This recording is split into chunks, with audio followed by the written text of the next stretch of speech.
Welcome back to our podcast, W.I.S.E. I'm Alitza Rodriguez Garcia, your host, and today's topic is how sexism affects women in society today.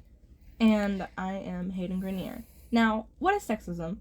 Sexism, defined by Webster's dictionary, says that it is prejudice or discrimination based on sex, especially discrimination against women. In recent years, even after the various gender equality fights throughout history, we have seen a resurgence of sexism in various forms of media, especially on social media.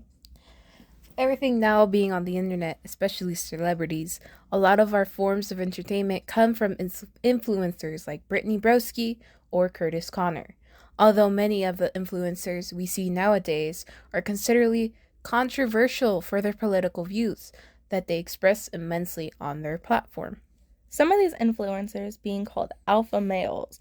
Online by many, the most popular and controversial in recent news would have been the infamous former kickboxer and podcaster Andrew Tate for his very open commentary, especially toward women.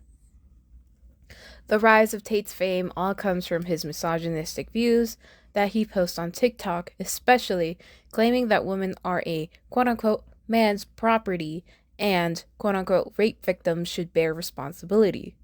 End quotes.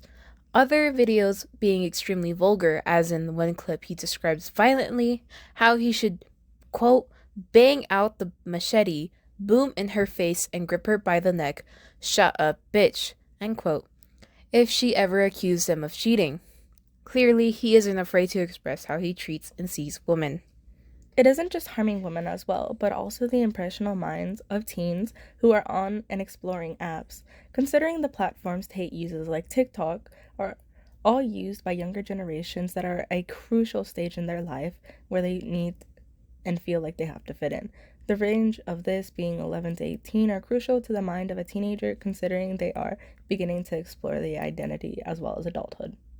Teenagers are more vulnerable to believing these ideologies due to the fact that they may see it as a way to being seen as rather than seeing the true problem with it.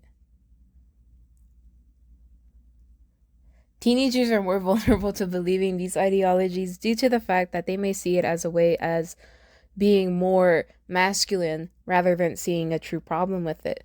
This following a theory by Dutch and Gerald called informational social influence. This theory is defined as the change of behaviors or opinions when people are conformed with others because they believe their opinions to be true and precise information. Especially when now in the day there are two different types of influencers.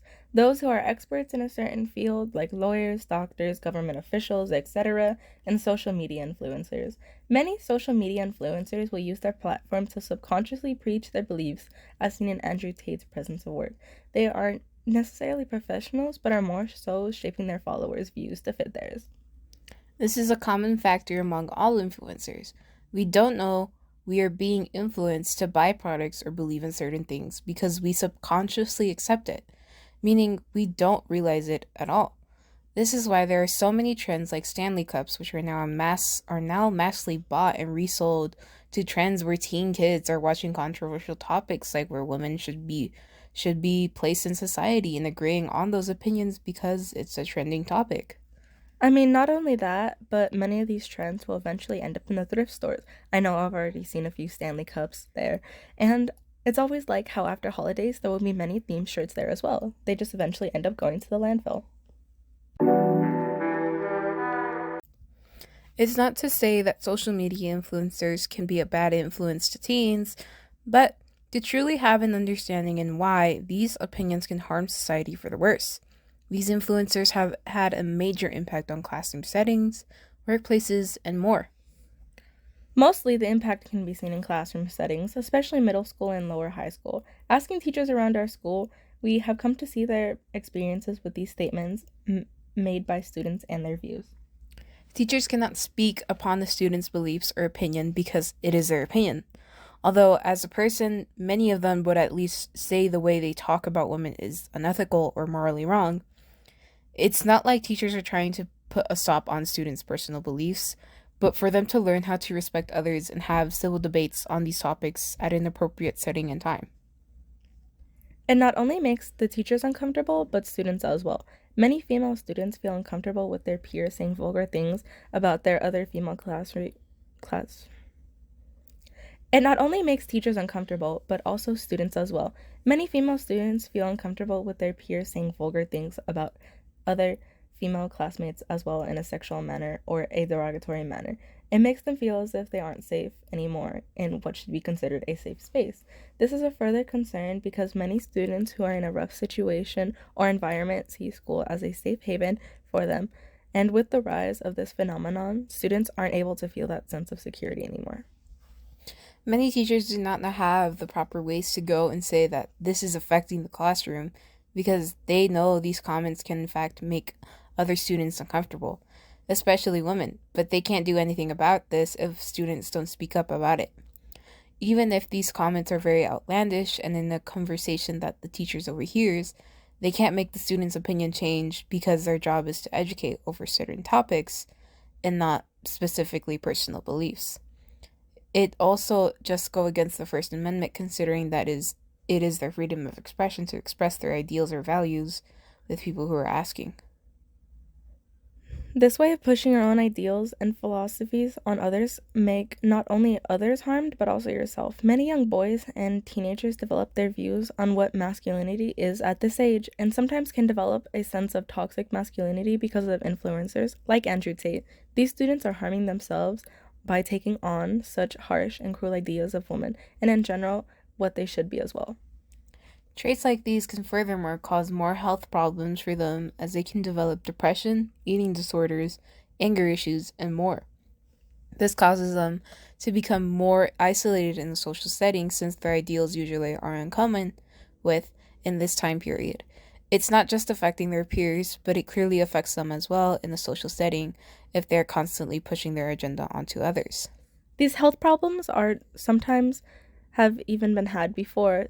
Some just want to find a reason to blame. A lot of young men who are insecure about their own identity feel as if they are not masculine enough and are vulnerable to alpha male influencers because they are selling a solution to the feeling of being vulnerable. They are selling a solution where they are able to feel superior to others in an unhealthy manner, which is to degrade women and constantly consume materialistic things like expensive sports cars or, in Andrew Tate's case, a Bugatti.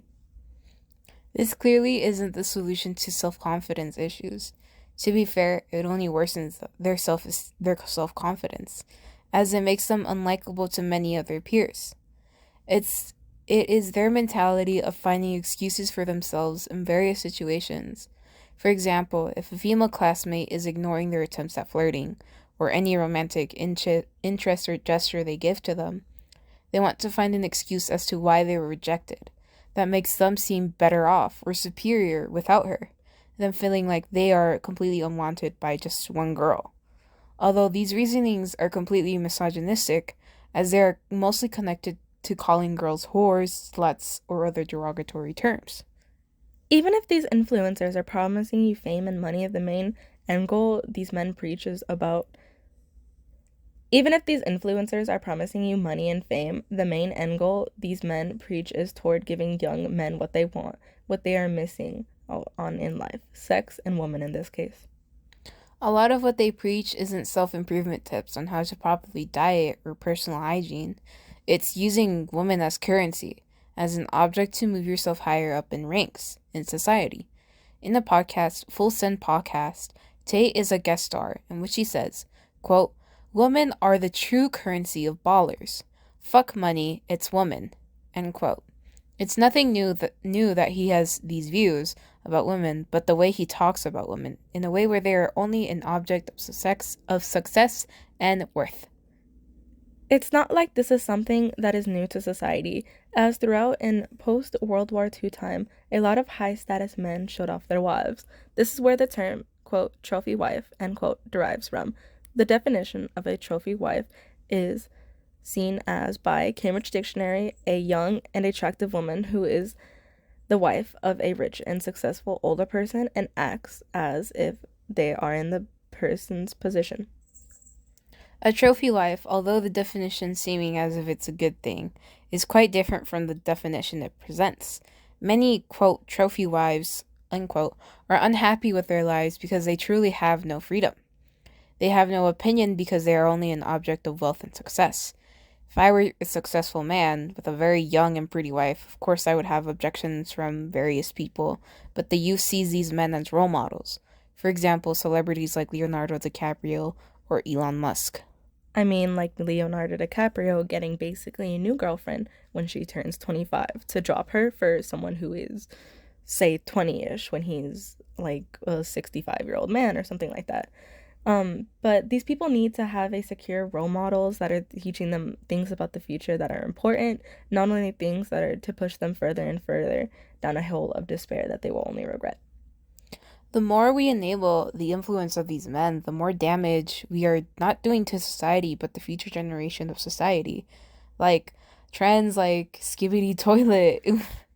It's very like brain rot core. These kids are constantly seeing influencers that are alpha male podcasts because they have the views, they have the money, they want to be like their role model. And these role models are Andrew Tate at this point because or Logan Paul because they have the influence. And I mean, it's also about what watching your child is actually watching, monitoring what they're doing, and I'm making sure they're not doing something as damaging, as harmful as that. Exactly. If you don't monitor what your child's watching, of course, I know I wasn't monitored when I was a child at all, and I was like shown stuff that I shouldn't have known at that age. And that's why we need to be more sure with this generation because they are a generation built with technology. They have had technology since they were a baby. They are growing with technology as well because we're still finding out new things. But this new wave of not having a celebrity like Taylor Swift or Katy Perry when you were younger, but rather you have an influencer who is telling you that you need to see women as degrading. You need to see women as an object of your own success. They don't matter only just for you to be successful. If she's ugly, she's clearly worthless. If she's fat, she's clearly worthless. That is what you're preaching. You're not preaching anything good. Rather, you're preaching something terrible. I mean, and then of course, with those ideologies, they'll never get a girlfriend, and that only further leads to the degradation of women because they see women as the problem. I am not the problem because I have horrible thoughts, is what they might be thinking. Exactly. And it doesn't just affect women, it's affecting themselves. If you're not going to have a girlfriend, obviously you're going to have more self confidence issues because you've been single your whole life. You feel worthless. You feel like you're not loved in this world. Clearly, you're not going to respect yourself. And if you can't respect yourself, how are you going to respect a partner? And I mean, of course, it's crazy to think about that men, and sometimes even women, think this way when they might have a mother, they might have a sister, they might have a grandma, an aunt, etc. It's very baffling to see women also come into this situation as well, as there's this one female influencer, Penny. Penny, I know who you're talking about, yeah. Penny, I don't remember her last name, but she's very popular with these alpha male podcasters, and she brings the argument, well, women also agree with these conservative terms, when in reality, a lot of women just want to have the choice to make their own conservative or morality decisions. It doesn't necessarily mean that we all have to follow one conservative view, that we get the choice to follow whether we want to have those conservative views or not.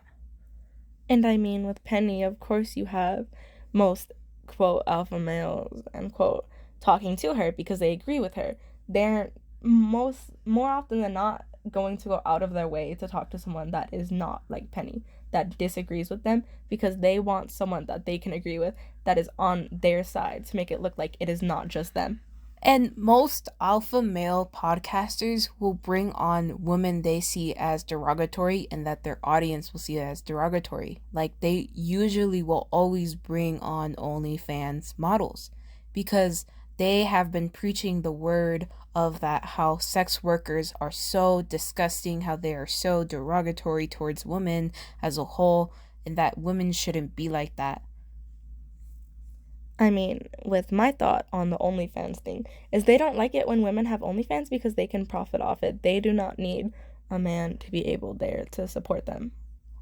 I agree with that too. And it's so baffling how they try and argue with these conservative views with someone who's obviously not conservative, and they don't want to hear their side because they're always constantly interrupting them. They're always constantly saying, like, well, clearly you're wrong because my conservative views are way more agreed upon in society, because we still do see a lot of like prejudice against sex workers still today, even if it has become more and more normalized than usual. We still see a lot of prejudice against them because of their work. I mean, not only that, but when they sit there and bring these girls on, they try and constantly insult them. I remember seeing a video on TikTok where it was like one wipe and you're over with for her makeup. Yeah, it's an argument that a lot of these alpha male podcasters do. They want to have a woman who's natural, who's naturally skinny, naturally plump, as they say, and naturally just beautiful all over, as if there is a specific woman who's perfect in every ideology, and how you can become a perfect woman as well by following these conservative views. But I mean, of course, half of these men could not be able to tell natural makeup from no makeup. Obviously. Yeah. But also just like how these alpha male podcasters clearly don't care about a woman's opinion. They just want these young impressionable men. They're always constantly saying, like, you want to improve yourself. I know you do. In most of their videos or most of their courses that they're promoting, they want money from them. That is how they came up to fame, because they're scamming you. They're giving you this course saying, like, oh, you'll be so successful, because it's the way they became successful.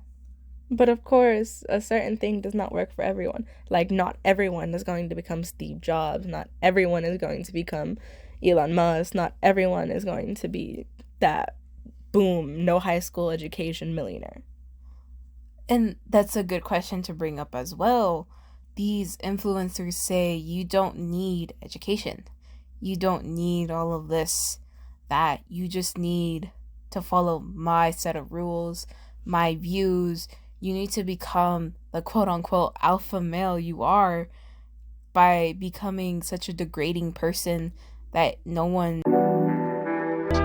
So here we have our first interviewee. He is a teacher at our school. He teaches photography, middle school and high school. Would you like to introduce yourself? Hi, my name is Sergio Salgado, and I have been at Equipo going on 6 years. Okay. For our first question, considering the rise of social media influence in younger generations, have you as a teacher heard students say outlandish things? For example, like misogynistic comments or some controversial views? I've heard some really crazy things, and for me, sometimes I'm blown away by what students are saying. I think back at my time during their age, like what was I saying, and some of the things they're coming about are things that I would have never thought of. Not saying I was innocent, but just the things that they're saying and then making it just is just really, really bad. There's a lot to do with influencers, which are actually bad influencers. And the people see these guys as being a voice in the community, but they're just really destructive people who happen to know how to coerce people, how to change words. People have been in office using words like that, and people are like, this guy's great because they speak like what I'm about. They speak for me. Those are the words I'm thinking. And the problem is that people like this are what's causing the destruction of our nation too. So that's a really bad thing, to look up to people and they have nothing but hate to spew, and it's almost like a cycle. Not saying it's stopped for a while, because it was there, but with social media, it's just everything's quicker, everything's fast. Something can happen right now in a second, and it could be around the world already. So, and that's going to influence a lot of people. How would you say comments like that have affected your classroom atmosphere? It's taken away from the classroom at points. You know, we have to have a conversation about it. And then it makes me question the students too. Where are they getting this from? Who's telling them this situation? And they'll tell me certain things where I'm just like, who's that? Like, who's this person? Oh, you don't know who this person is? This Andrew Tate guy? I never knew who that guy was, but I guess he was such a big deal, and I never knew who he was because I just stay away from crappy stuff like that. So, yeah, that's having to change direction in my classroom is a big deal. Do you think this could affect students in the future if they keep saying things like this? Oh, definitely. It's already changing them now. They're already getting changed. And the thing is how do you keep them away from that? Because they're going to be on their phones, they're going to be on their iPads, they're going to be on the computers. And if not, then somebody else's. And it's hard to stop that messenger. What do? Take them to an area of the country where there's no cell service. That's kind of rare. How do you steer those people from having those desires? It's almost like a drug addict. You might be able to stop them from doing drugs, but eventually they might have a relapse, or they find it somewhere else or find something new. But they're still going to be within that area of influence now. And for our last question, have you ever had to try and have a conversation with said students that have said misogynistic things? And if so, do you believe they have changed their ways of thinking? I always bring up the idea of thinking of your mother or your sister. Would you want people to talk to them like that? Some kids say yeah out of a joke, but I was like, that's not cool, man. Like, that a lot of times the mother is in charge of the situation.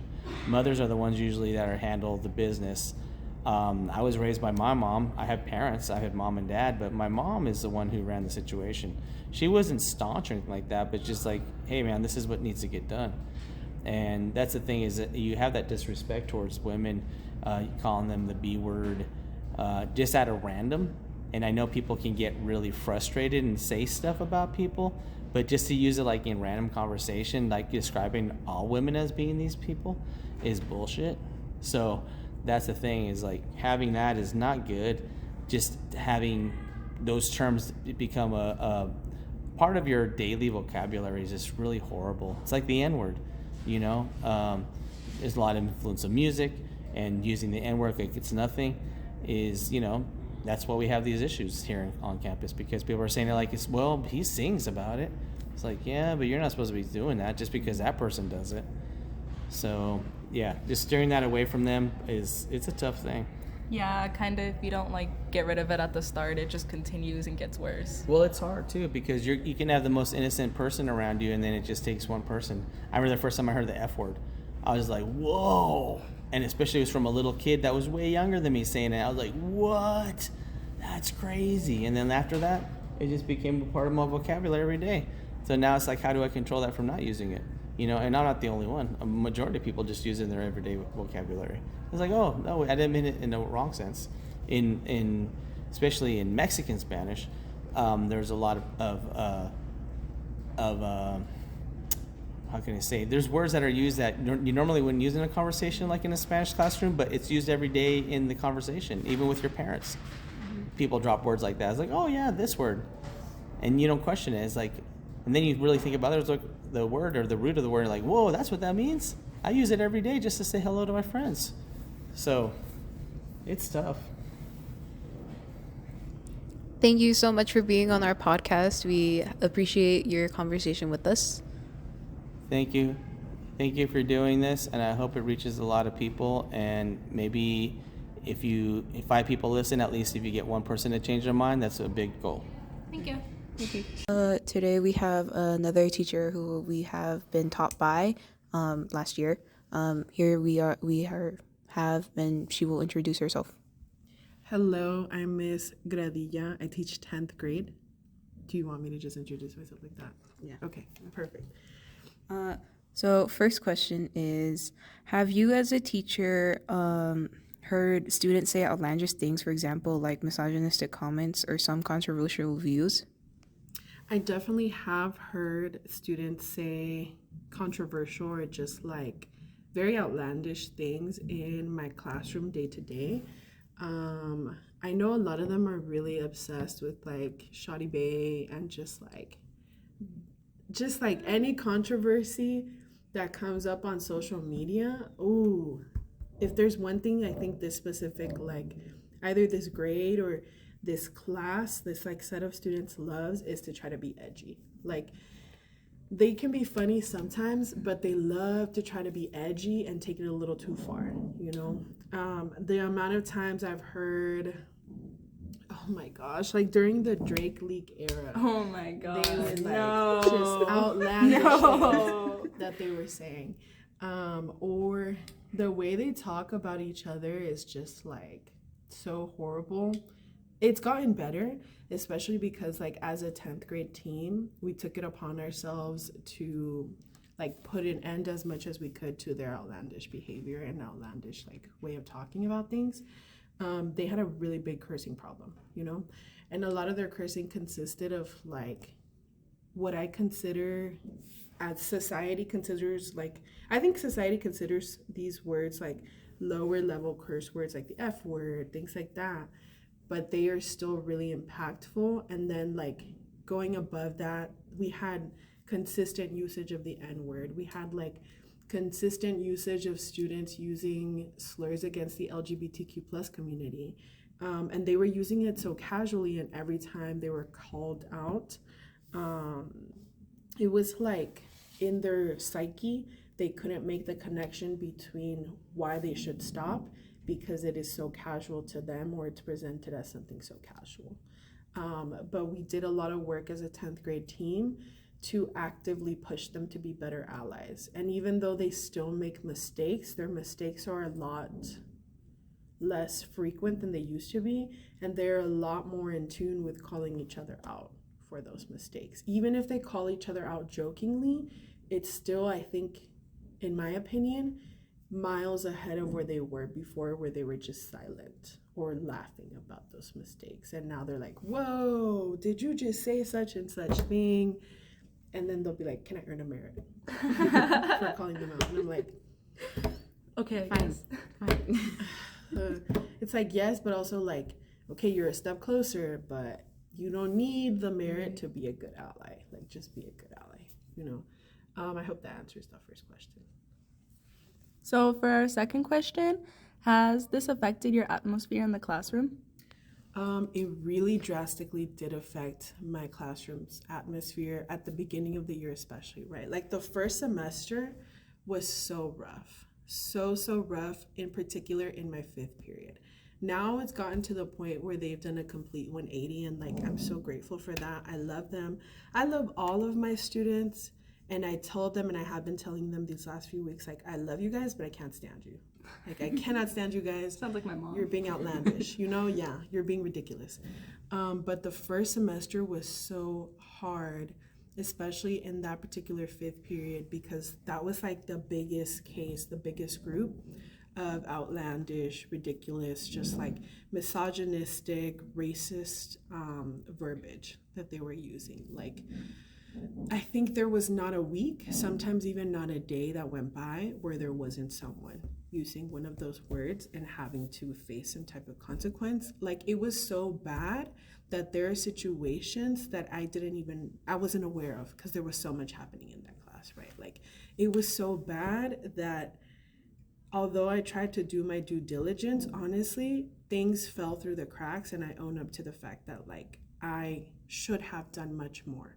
You know, and I give myself the grace to know that it's my first year. It was my very first semester, and it was just like I was in survival mode and trying to keep kids safe at that point, like physically safe, because they were just so outlandish in that class.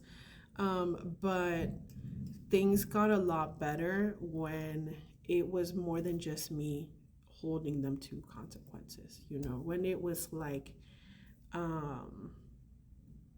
when it took not just the 10th grade team, but also Sako and Para and Reading to like really step in and help me out and hold me and them accountable to commitments at the school.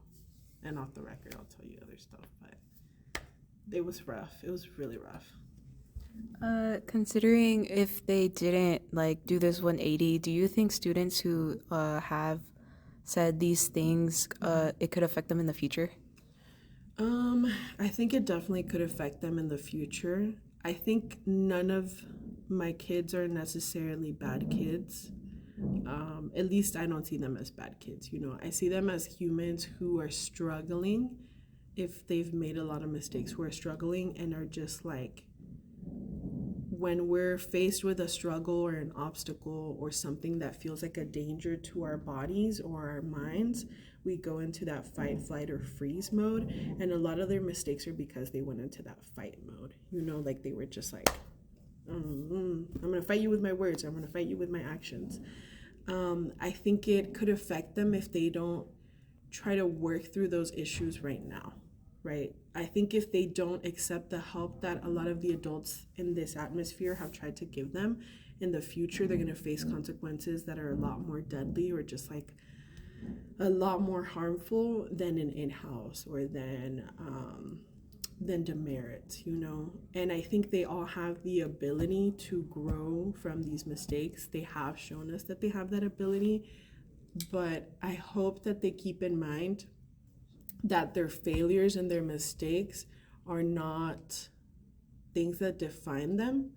They are opportunities to grow into like healthy human beings who deserve success and freedom from the core of their issues that lead them to act in those ways, which are like the anxiety, I think, and the deep fear that social media's presence has instilled in them, whether they know it or not. All right, what's our next question? Oh, okay. Well, thank you for giving us your opinion on these questions and for your experience. We appreciate it very much. Thank you so much for interviewing me. That was so fun. Okay. Thank you. The last thing I do want to mention, bringing it back to like issues regarding gender, is that a lot of my students, because a lot of times when they were facing these mistakes and facing the consequences, their rebuttals or their like excuses would be that they were bored, and that's why they were finding opportunities to act up. And especially like, you'd be surprised, the majority of those people acting up were some of my highest achieving boys, but it was really strange to me, their reactions, considering my highest achieving girls or my highest achieving people that don't identify as boys never took it upon themselves to act so hostile against their classmates or me or just anyone. And I think it's really fascinating how when students are both at the same level or like just high achieving, there is still this gender difference or this gender gap in like how they think or how they have been conditioned to express their frustrations with a class and an educator, right? Like, yeah, like the whole socially acceptable. Yes. Oh, he's just a boy. Oh yes. My God, or like, oh, he's been like this since he was little. He has a lot of energy. He's really smart. You just have to put him to use. Like, you have to really get him to get moving or to do a lot of activities with him. And it's like, yes, I understand that from a teaching perspective, but from a perspective as a female educator, it has caused so much anxiety within me to feel just completely disrespected and completely like disregarded by my male students making those mistakes, whereas my students who don't identify as males, my primarily girl students, will actively even express their empathy for me in those situations. Like, yes, they'll tell me, hey, I feel this is not challenging enough, or like it hasn't been challenging enough, but they never ever necessarily take that out in a hostile way. Like, they reflect with me and they are very prone to giving me so much grace, which is like revolutionary. But yeah, Thank you. of course. Considering the statements we have gotten from teachers, we not only want to build a better space for boys and girls, but also to have an understanding that these influencers are not only affecting our youth, but also the future generation into what everyone might see as human rights.